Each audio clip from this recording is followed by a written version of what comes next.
Olá, muito boa noite para você. Começa agora o Aparecida Debate, um espaço para discutirmos os principais assuntos do Brasil e do mundo. E hoje vamos falar sobre mobilidade urbana. 85% da população brasileira vive em centros urbanos. Só que o crescimento rápido e sem planejamento na rede de infraestrutura desses lugares acaba causando uma série de problemas no nosso dia a dia. Por exemplo, só de pensar em enfrentar todo aquele trânsito para chegar até o trabalho ou de volta para casa já dá aquele cansaço. Quem mora nas regiões metropolitanas já está acostumado a ficar 1, 2 ou até 4 horas em um deslocamento. Mas você sabia que a mobilidade urbana vai muito além do ir e vir? Tem a ver com a qualidade de vida, tem a ver com o bem-estar.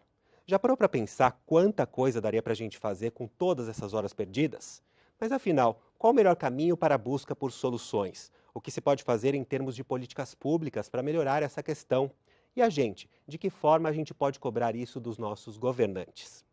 Para falar sobre esse assunto, aqui comigo está a Gabriela Tenório. Ela é arquiteta, doutora e professora de urbanismo da Faculdade de Arquitetura e Urbanismo da Universidade de Brasília. A Gabriela também é especialista em desenho urbano e espaços públicos. E eu também converso com a Carolina Requena, que é pesquisadora do Centro de Estudos da Metrópole, mestre e doutoranda em Ciência Política pela USP e com estágio no Instituto de Estudos Políticos de Paris, na França. A Carolina é especialista em política urbana com foco em políticas públicas de mobilidade. Olá, bem-vindas, boa noite. Obrigada, Obrigado por terem vindo aqui. Antes da gente começar o nosso programa, o nosso bate-papo aqui, vamos acompanhar aqui uma reportagem que o Guilherme Machado foi até as ruas para saber a opinião das pessoas sobre mobilidade urbana. Gustavo, como que é para quem anda de bicicleta o dia a dia aí no trânsito da cidade? O trânsito não é muito bom não, porque ninguém respeita, tá ligado? Em primeiro lugar, o respeito. O respeito, acho que a pessoa tem que compreender o lado de cada motorista, sendo moto, carro, ônibus, qualquer automóvel. É mais fácil o animal respeitar do que as pessoas hoje em dia, viu? Porque a gente tá dia a dia na rua, e eu falo isso com certeza que todo dia eu tô no trânsito, entendeu? É difícil. Eu acho que tinha que ter ciclofaixa, tinha que ter um trânsito melhor pra gente que anda de bicicleta, né? Pra ter um respeito maior com a gente mesmo, porque faixa pro pedestre e pra gente não tem como se locomover tão bem. Eliane, como é que é o transporte público na cidade, né? Que você costuma pegar? Como é que são as condições em geral? Horrível, muito ruim. Nós pagamos muito caro por uma passagem que a gente fica indignado, porque as pessoas, né, pagam muito caro para quando chegar época de chuva, chover dentro do ônibus furar pneu, o ônibus quebrar e te deixar na mão. Então isso não é legal, porque a população paga um preço muito caro. Se o senhor, por exemplo, fosse prefeito, político de alguma cidade, o que você acha que poderia ser feito da parte do poder público para ajustar isso?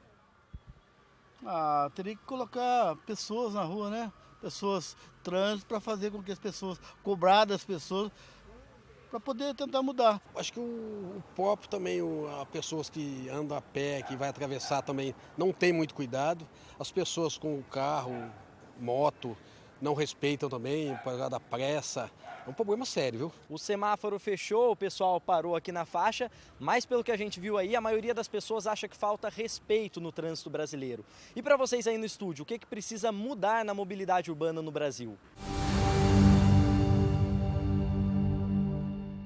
Vamos responder essa pergunta do Guilherme e eu acrescento, quais são os principais desafios? Por favor, Guilherme. Nossa, precisa mudar muita coisa. Essa coisa dos conflitos que a gente tem entre os diferentes meios de transporte na cidade. Então, a gente tem o pedestre, a gente tem o ciclista, tem o motociclista, tem o automóvel privado, tem o transporte público e as ruas têm que dar conta disso tudo. Então, uma das coisas que a gente observa é que realmente quando ele fala não tem uma ciclofaixa, uma coisa que é bastante básica, o desenho das ruas não contempla de uma forma adequada, com espaço adequado para cada um, todos os meios de transporte. Então, é muito difícil mesmo que o ciclista se sinta seguro quando ele não tem uma rede em que ele possa transitar pela cidade de forma em que, né, ele consiga chegar no seu destino sem ser interrompido o tempo todo, porque realmente a única rede que está realmente sem nenhum problema ou interrupção é a do automóvel privado, né?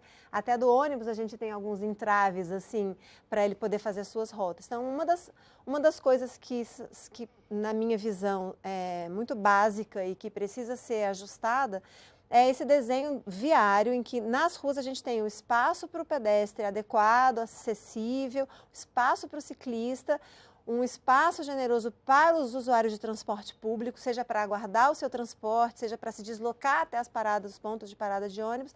E aí não tem como a gente servir a todos os senhores. E tudo isso em detrimento, né, do espaço do automóvel privado, que tem que ser, de certa forma, penalizado para que a gente possa favorecer os demais. Eu faço essa mesma pergunta para você, Carol. Desculpa, Carol. Mas eu acrescento, a mobilidade urbana não tem só a ver com essa questão do ir e vir, né? Sim, certamente não. É interessante esse apanhado das falas, porque o sistema de circulação, não só de trânsito, né, que a gente costuma chamar de trânsito, mas é um sistema de circulação de todos os tipos de modalidade de transporte, ele é um sistema onde a gente se encontra, né? As pessoas vão se encontrar e elas estão desempenhando papéis diferentes. Então, hora você é pedestre, hora você está dentro de um carro, hora você usa o transporte coletivo. Então, ao ser um sistema de encontro e num lugar finito, tem muitas disputas, né? E, infelizmente, historicamente, o nosso sistema ele foi construído de uma forma hierárquica, com o automóvel sendo prioritário nas escolhas de desenho das vias, de priorização de tempos de semáforo. Muita gente já pode ter percebido que às vezes quer atravessar uma avenida como pedestre e tem que esperar muito, 2, 3 minutos para conseguir atravessar uma avenida, às vezes em 2 etapas, né? Fica preso naquela ilha central. Então, isso tudo é porque o sistema foi desenvolvido para dar uma priorização realmente para o automóvel. E a gente precisa atualizar, não é só ir e vir a mobilidade, né? É o usufruto da cidade. Então, idealmente, nós teríamos que ter uma viagem confortável, nós deveríamos ser capazes de aproveitar a paisagem de onde a gente vive, viajar num tempo que não é exaustivo, viajar com conforto. Isso tudo faz parte da qualidade de vida, não só para o momento de viajar também, de se transportar, mas também o tempo que você vai ter em casa, com as pessoas queridas, com a sua família, com seus amigos. Então, tem a ver com não só você ir ao trabalho e voltar, ir à escola e voltar, mas sim com como você maneja o tempo do seu dia também e a qualidade do seu dia. Né? E tem a ver também com desigualdade social, né? Porque como é que você faz numa grande cidade, por exemplo, como São Paulo, que a pessoa mora no extremo da Zona Leste e ela precisa trabalhar no centro de São Paulo e ela precisa pegar 2, 3 conduções até, perder 4 horas durante o dia dela ou até mais, né? Como fazer isso? O que precisa ser feito? Quais são as políticas públicas para se pensar nessa questão, por exemplo? Olha, Gabriela, você queria responder? Olha, eu não vou falar das políticas públicas, eu vou falar um pouco do desenho dessas cidades, como eles poderiam favorecer uma melhor distribuição, né, das pessoas no território. Porque hoje algumas pessoas que ganham mais, elas têm escolhas, né, e as pessoas que não têm escolha acabam realmente morando mais distantes. Então, a gente precisa olhar para as cidades e prover mais habitação variada para diferentes faixas de renda próximos dos locais onde a gente tem maior concentração de empregos e parar de ficar criando bairros só habitacionais, monofuncionais, se espalhando nas franjas da cidade, onde você não tem, né, ofertas de serviços, de empregos, aí as pessoas ficam realmente dependentes desse centro e as distâncias são muito grandes. Então, isso depende muito também de como é que a gente distribui as pessoas e as atividades na cidade. Né? Então, mais um bairro vai acontecer e tá longe. Lá em Brasília, eu sou de Brasília, nós temos no centro de quase todas as nossas regiões administrativas grandes áreas livres, vazias. A gente continua crescendo em habitações unifamiliares para fora e essas áreas centrais, né? A gente agora acaba chamando de regiões administrativas, nossa estrutura lá no Distrito Federal. Mas sim, é nas cidades satélites. E o miolo de muitas delas está completamente vazio, assim, com uma possibilidade muito grande de oferta habitacional, porque no miolo tem tudo. Tem os acessos aos transportes, tem escola, tem comércio, tem uma série de atividades que já trazer aquelas pessoas para lá não precisa fazer mais, assim, teoricamente mais nada. Elas já vão estar podendo usufruir de toda uma infraestrutura instalada que hoje que não está muito aproveitada. Né? Porque às vezes nem é questão só da distância, né? Ela pode até percorrer uma distância menor, mas ela também demora porque ela tem que tentar conseguir chegar nesse centro e ela não consegue, né? Sim.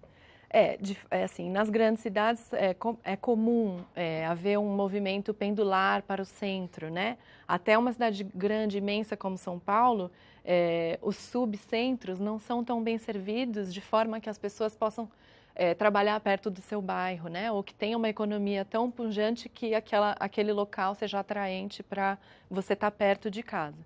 E tem a ver com desigualdade social, sim, porque além de você punir as pessoas com o tempo, que elas têm que viajar tempo demais, você também pune com a tarifa. Porque muitas vezes, para a pessoa fazer uma baldeação, trocar de modalidade, ela vai gastar mais dinheiro.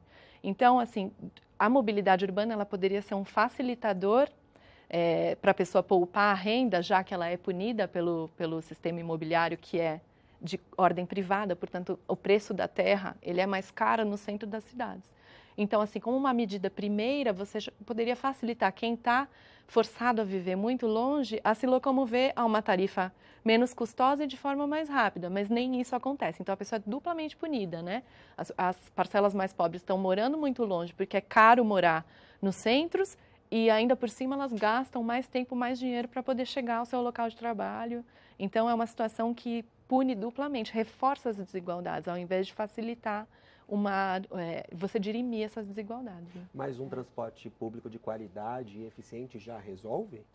Olha, ajudaria muito se esse transporte público pudesse ser para todo mundo, ou seja, pudesse ser priorizado de tal forma, porque não só as pessoas também menos favorecidas moram mais distante, mas tem muita gente que tem dinheiro e mora distante, já contando que vai se deslocar de carro também.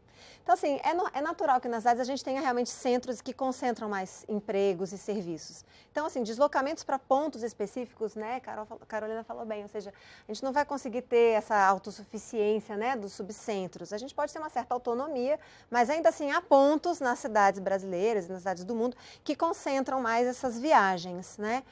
Então, se a gente pudesse fazer com que o acesso a esses centros fosse realmente prioritário pelo transporte público, que é o que devia estar, né, assim, o mais considerado nas políticas, porque ele é o que traz mais gente, ocupa menos espaço e que otimiza mais esse consumo energético também. Então, a gente pudesse, ao dificultar o acesso a esses locais pelos transportes privados, o transporte público chegaria mais rápido, né? Então, eu participei de um evento em São Paulo anteontem, era das transformações urbanas, e um dos palestrantes falou, a gente tem hoje 1.000 quilômetros de faixas exclusivas ou preferenciais para ônibus. Nossa meta é 4.000 quilômetros, então, nas cidades, para você poder realmente ter faixas exclusivas, acessos exclusivos, para que o transporte público possa chegar. Porque aí, quando você está lá no seu carro, nas outras faixas, vendo ele mais lento e vendo que tem uma linha de ônibus que também sai do teu local de moradia e está indo mais rápido, não é para as pessoas, de repente, possuírem um automóvel. Elas vão possuir o automóvel, mas não vão usar o automóvel no dia a dia. Isso vai ser um benefício realmente para todo mundo. Então, investir também, claro, aquela senhora está coberta de razão. Os ônibus, às vezes, as frotas estão desatualizadas, né, estão com uma péssima manutenção e tudo mais. Mas, além disso, a gente também tem que favorecer o acesso dos ônibus, né, aos principais canais de circulação na cidade, que realmente seja priorizado para eles. E complementando, eu tenho um dado aqui de uma pesquisa do Serviço de Proteção ao Crédito, o SPC Brasil, 7 em cada 10 brasileiros estão insatisfeitos com a mobilidade urbana. E isso inclui os serviços de ônibus, metrô e trem. E essa mesma pesquisa diz que 7 em cada 10 pessoas motorizadas dão preferências a centros comerciais com estacionamentos próprios ou nas imediações. Então, interfere de uma forma geral, não só no ir e vir para o trabalho, por exemplo, né? Em tudo, né? Até, inclusive na economia. Sem dúvida.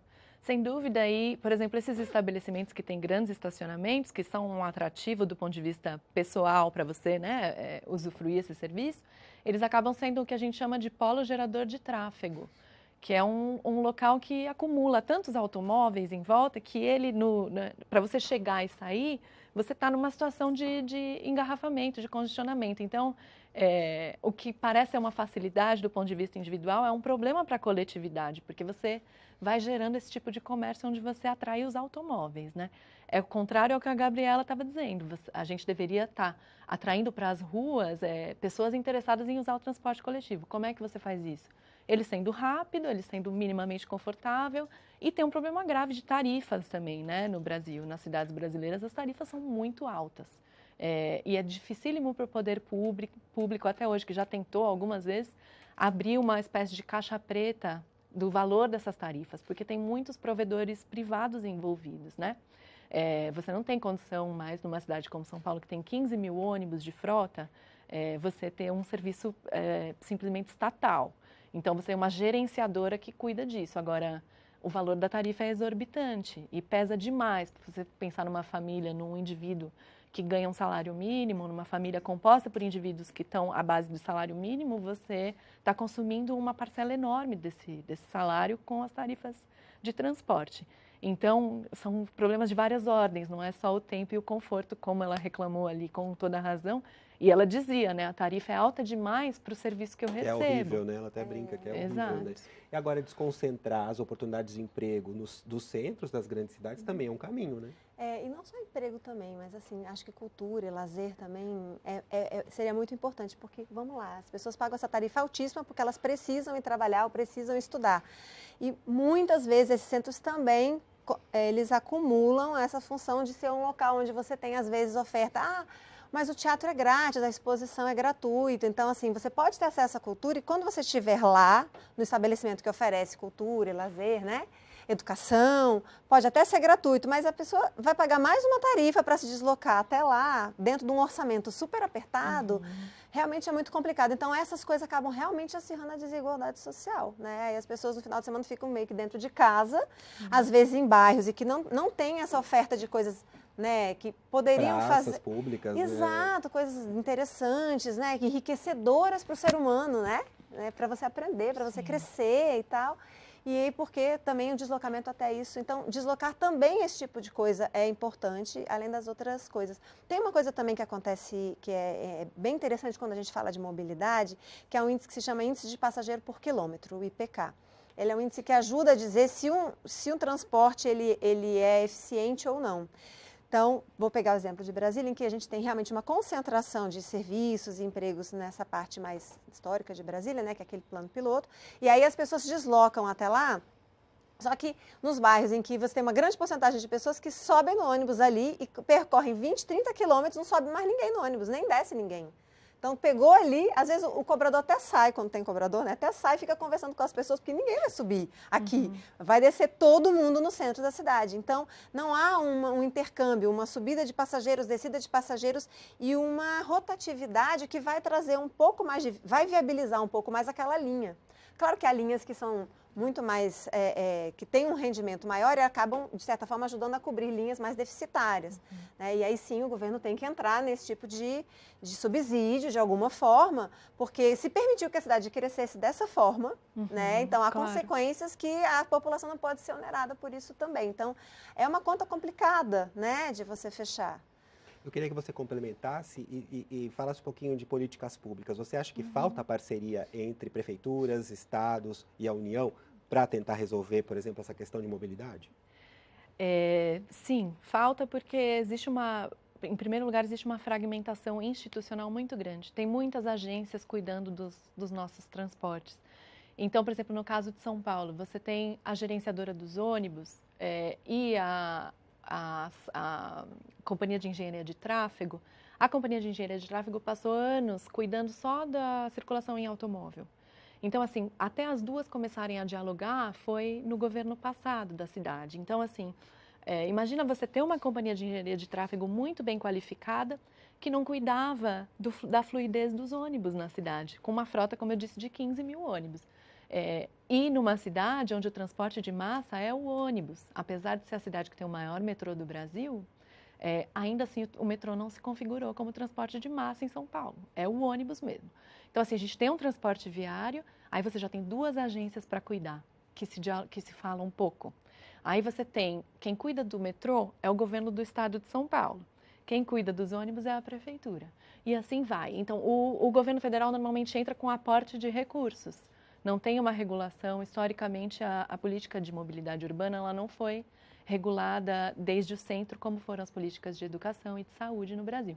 Então, sim, existe assim, muita gente cuidando, mas pouco diálogo entre essas agências institucionais. Isso dificulta um pouco você criar as políticas públicas, gera um pouco de competição dentro dos governos, né, pela responsabilidade daquela política. Às vezes, mas isso é da democracia, então teria que ter um diálogo político. Às vezes, então, os governos são de partidos diferentes, não querem conversar. Então, teria que ter um governo com uma responsabilidade, um senso de responsabilidade por essa agenda que é muito séria, né? E sentar para conversar, para pensar na região metropolitana. Ela não tem um governo dela. Então, tem um conflito, às vezes, entre o governador e os prefeitos dessas cidades que compõem a região metropolitana.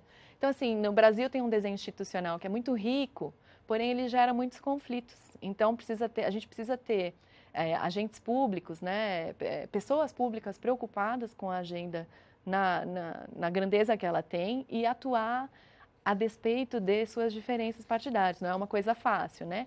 Mas é uma coisa que eu acredito que deveria ser perseguida pelos políticos. Né? Eu preciso fazer o primeiro intervalo e na volta a gente continua. Estamos de volta com o Aparecida Debate. Hoje estamos falando sobre mobilidade urbana. E aqui comigo está a Gabriela Tenório. Ela é arquiteta, doutora e professora de urbanismo da Faculdade de Arquitetura e Urbanismo da Universidade de Brasília. A Gabriela também é especialista em desenho urbano e espaços públicos. Eu também converso com a Carolina Requena, que é pesquisadora do Centro de Estudos da Metrópole, mestre e doutoranda em Ciência Política pela USP e com estágio no Instituto de Estudos Políticos de Paris, na França. A Carolina é especialista em política urbana, com foco em políticas públicas de mobilidade. Eu tenho um dado aqui, antes da gente continuar o nosso debate aqui, que quando eu falei de centros urbanos, os dados mostram que tem 36 cidades com mais de 500 mil habitantes na rede urbana brasileira e mais 40 regiões metropolitanas estabelecidas. São 80 milhões de brasileiros que vivem nessa área. Muita gente, né? Muita gente. Por isso também, desse imbróglio todo em trânsito, essas questões todas de mobilidade. Queria saber, Gabriela, a gente tem hoje algum exemplo no país, no Brasil, de cidade que seja exemplar em termos de mobilidade urbana? A gente ouviu muito falar sobre Curitiba. Curitiba continua? Curitiba ficou como um exemplo, assim, bem paradigmático nosso aqui do Brasil, tanto que, enfim, inspirou, né? A ideia que inspirou o Transmilênio, inspirou políticas também de transporte em Bogotá, que também se despontou como uma cidade que conseguiu levar adiante políticas de mobilidade muito eficientes. E, assim, o plano de Curitiba, o que tem de bastante interessante é que ele tinha uns eixos, ele planejou seu crescimento a partir de alguns eixos e que justamente esses eixos seriam os corredores de transporte onde você teria uma maior densidade, uma maior diversidade de usos. Então, aquilo que a gente estava falando dos passageiros poderem subir e descer do ônibus em vários momentos, porque eles têm o que fazer em vários pontos do trajeto, né? Tem coisas acontecendo e serviços e moradia, né, sendo oferecidos ao longo de um trajeto de um transporte público, que faz com que pessoas precisem subir e descer em diferentes pontos. Isso viabiliza enormemente o transporte. Ainda mais quando você tem mais densidade, mais pessoas, concentra mais esses serviços e essas habitações, isso também potencializa.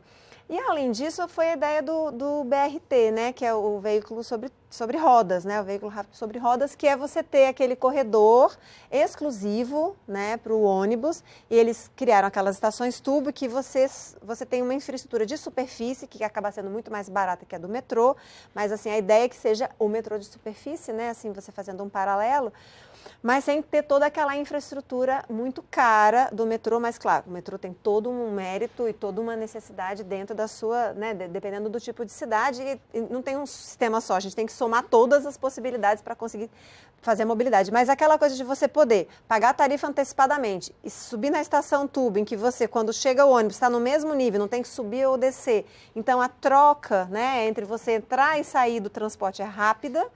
Você já está com uma pista segregada, então você não está sendo influenciado pelo restante do trânsito da cidade, então isso torna o transporte público mais rápido. E aí torna uma opção mais atraente para as pessoas. Eu falei assim, então deixa eu pegar esse ônibus, deixa eu pegar o BRT, porque eu vou chegar realmente mais rápido no meu destino. E ele também cobre uma boa distância e também executa integrações nas pontas. Então, esse realmente é um bom exemplo. Mas a gente tem tido outros bons exemplos no Brasil, tanto com relação a transporte de alta capacidade, quanto com relação à rede cicloviária. Fortaleza tem trazido uns relatos muito interessantes sobre como tem trabalhado com sua rota cicloviária. Então, a gente tem algumas boas notícias aqui no Brasil. E aqui a gente está falando do Brasil. E fora, você que teve experiência em Paris, na França, na Europa, as pessoas não costumam usar muito carro em determinados países, né? Eu queria que você contasse um pouquinho da sua experiência lá e alguns outros exemplos em termos também de políticas públicas. Sim. É interessante porque, por exemplo, em cidades europeias, a taxa de motorização das pessoas é até maior do que as que a gente encontra aqui no Brasil, né? Recentemente houve uma crítica uma venda que seria excessiva, a venda de carros no Brasil, estimulada, né, como política econômica, mas isso não se rebate em realidade, porque as taxas de motorização na Europa são mais altas, mas as pessoas não usam o carro na cidade todos os dias. Aí é que está a diferença. A família pode ter seu carro, mas é para fazer um passeio, é para fazer uma viagem. Então, as cidades têm o uso do transporte coletivo é muito maior. Por exemplo, em Paris, houve muita briga recentemente, né? Tem uma prefeita chamada Anne Hidalgo, teve muita disputa lá porque ela fechou algumas vias para os carros. Inclusive, a marginal mais próxima ao Rio Sena, que era embaixo no nível do rio, ela fechou e transformou em áreas de lazer. Essas políticas elas têm sido difundidas para várias cidades no mundo. São Paulo fez isso, a Paulista Aberta, né? Que é interessante, o Minhocão, que é interessante até o nome, né? A Paulista Aberta, não fechada, né? O noticiário dizia, a Paulista está fechada. Não, a Paulista está aberta para os pedestres, né? Não tá, e está fechada para os carros. Então, essas políticas elas estão viajando pelo mundo. A cidade de Nova York também fez um grande sistema cicloviário, muita disputa também, muita briga, muita gente é contra, né? Redução das velocidades, né? Uma coisa tão interessante para a promoção da vida, né? Também fizeram. Então, eu acho que tem cidades brasileiras, sim, observando essas coisas. Tem muitos gestores públicos no Brasil que são muito antenados com as coisas que acontecem nas outras cidades. E aí trazem isso para os nossos governos. Então, não é só o eixo São Paulo-Rio, por exemplo, Fortaleza. Então, não é só... A gente, às vezes, não fica sabendo, né? Mas isso vai se disseminando muito fortemente. Óbvio, não é numa velocidade que a gente gostaria, mas os exemplos vêm vindo, né? Às vezes, a retração, né? Em São Paulo, por exemplo, houve uma retração recente com troca de governo. O governo disse, não, vou voltar a velocidade máxima permitida na marginal, vai voltar a subir. E aí volta a subir os acidentes, volta a subir o número de mortes. Isso é retrocesso, né? As cidades estão apontando em outra direção. Mas só para dizer que sempre há conflito, né? Não é sempre fácil de fazer, mas é possível de fazer, né? Em Paris foi possível. Tem briga, mas a prefeita conseguiu. Em Nova York também é a mesma coisa. Então, São Paulo e outras cidades grandes brasileiras têm toda a condição de comprar essas brigas e tentar implementar essas políticas. Gabriela, você acha também que a mobilidade não é só questão de transporte público, mas também tem a ver com essa questão de deslocamentos a pé? Sim, tem. E tem uma coisa que a gente estuda bastante, que eu estudo espaços públicos, e aí tem um autor que a gente, né, é bem difundido para quem estuda espaços públicos, se chama Yangel, é um dinamarquês. E ele fala assim, a gente tem muito dado sobre carro, muito dado de veículo, quantos quilômetros de engarrafamento, né? A gente não sabe quantos pedestres a gente tem na cidade, a gente não tem muito essa conta. Felizmente, em várias cidades brasileiras, a gente tem grupos, organizações não governamentais e até às vezes governamentais que começam a se dar conta de que é preciso contar esses pedestres, contar mesmo. Ir na rua, fica parado toda hora por hora, contando quantas pessoas passam e ter uma noção do fluxo de pedestres para saber se a gente fizer uma política, né, voltada para os deslocamentos a pé ou dos ciclistas, para quantas pessoas essa política vai servir, quantos serão beneficiados. Então, a gente tem fácil o número de veículos, a gente não sabe quantas pessoas passam por aquela calçada. Então, lá em Brasília, a gente tem um talude enorme que liga um setor ao outro. Em Brasília, os setores centrais são bastante segmentados. E tem uma escadinha íngreme, muito ruim. 3.750 pessoas passam por aquela escada todos os dias, porque meus estudantes foram lá, contaram e ficaram muito horrorizados. Professora, fizeram uma contagem. Então, a gente vê 3.700 pessoas, e de todas as portas de acesso, é que mais gente passa, porque não tem outra em quase, sei lá, 600 metros. Então, aí você começa a ver assim, gente, quantas pessoas estão sendo prejudicadas no seu dia a dia? Isso porque as pessoas são saudáveis e conseguem subir escada. Se tiver uma pessoa idosa com uma muleta, uma pessoa que está com uma muleta, uma mãe com um carrinho de bebê, a volta que essa pessoa vai dar, e aí a cidade deixa de ser realmente um local democrático para as pessoas, né, abrangerem o território e todo mundo ser autônomo, porque fica tudo muito difícil. Então, sim, eu acho que tem a ver com os deslocamentos a pé, favorecer essa mobilidade ativa que a gente fala, mas a gente precisa conhecer quem são nossos pedestres, quantos são nossos pedestres, por onde que eles passam, né? E quantos estão passando por aquela calçada naquelas condições. E quando ela falou de tempo de semáforo, nossa, a gente fica, assim, muito abismado de ver. Temos, às vezes, vias com 6 faixas. São muito largas, as pessoas esperando que, né, às vezes porque são vias importantes, então tá lá passando, né, os veículos estão passando. Aí quando fecha, você tem, aí na calçada vai se acumulando tanta gente que às vezes nem cabe. Até todo mundo atravessar, as pessoas têm que atravessar correndo. Então uma pessoa mais idosa, uma pessoa com mais dificuldades, atravessar correndo 6, 5 faixas, num tempo de semáforo super reduzido, é bastante cruel. Então... Ela estava falando de perfil, né? Carolina, qual que é a relação entre o uso de certos meios de transporte com as características da população, das pessoas? Eu acompanho uma pesquisa que se chama Origem e Destino, que é feita para a região metropolitana de São Paulo, né? Ela é feita desde os anos 60 porque ela foi criada para as primeiras medições para se conhecer onde iriam estar as estações de metrô. E nessa pesquisa, que é feita a cada 10 anos, a correlação mais forte que existe é entre renda e uso do automóvel. Essa é a que você consegue perceber mesmo. Quanto mais renda a pessoa tem, mais o automóvel ela usa.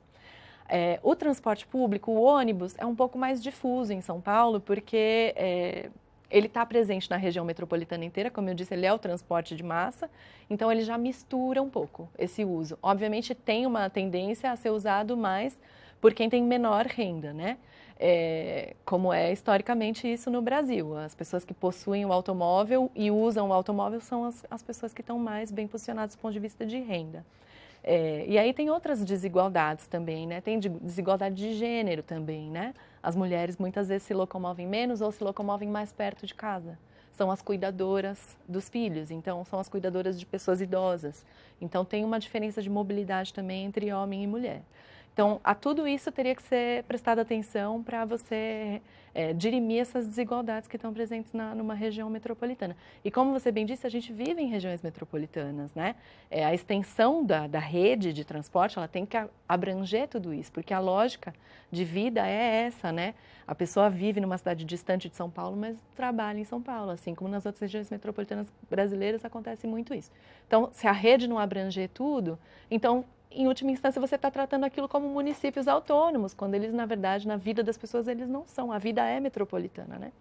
Então, teria que ser nesse caminho. E ela está falando de desigualdade social, é aí que entra, então, a questão que a gente estava falando no primeiro bloco, de quanto mais longe, mais desigual e mais a pessoa vai sofrer para poder ir e vir em qualquer lugar de uma grande metrópole, por exemplo. Né? Pois é, ela fica horas se deslocando, aí que hora que ela vai ter? Aí chega no médico e fala, não, você precisa cuidar da sua saúde. Que hora que ela vai fazer isso? A pessoa podia fazer um curso, podia se capacitar numa outra coisa. Que hora que ela vai estudar para fazer isso? Né? Não, mas você pode, no celular você tem tudo sim. Aí no ônibus exprimido, a pessoa, como é que ela vai conseguir ler um texto? Né? Então, assim, realmente são suprimidas horas de crescimento pessoal, horas de convívio familiar, né? A pessoa podia estar mais próximo da sua família, ajudando, auxiliando, alguma coisa assim.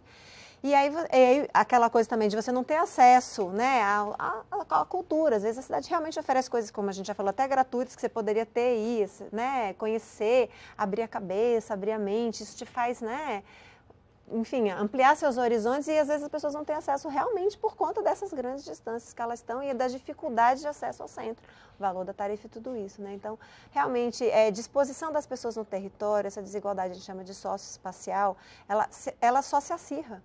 Ela só vai piorando quanto mais a cidade vai crescendo e mantendo essa forma de distribuir as pessoas, né, no território. Então, realmente, a gente tem que pensar. Toda vez que eu vejo o centro de Brasília vazio no final de semana, aquele bando de estacionamento gratuito, de superfície vazio, e a gente vê pessoas morando a 35 quilômetros do centro, a gente fala. Então, tem um americano que diz assim, a gente tem terra disponível para estacionamento no centro, e barata, né? Porque é grátis, na verdade, é grátis. Você pode parar seu carro lá e não pagar nada.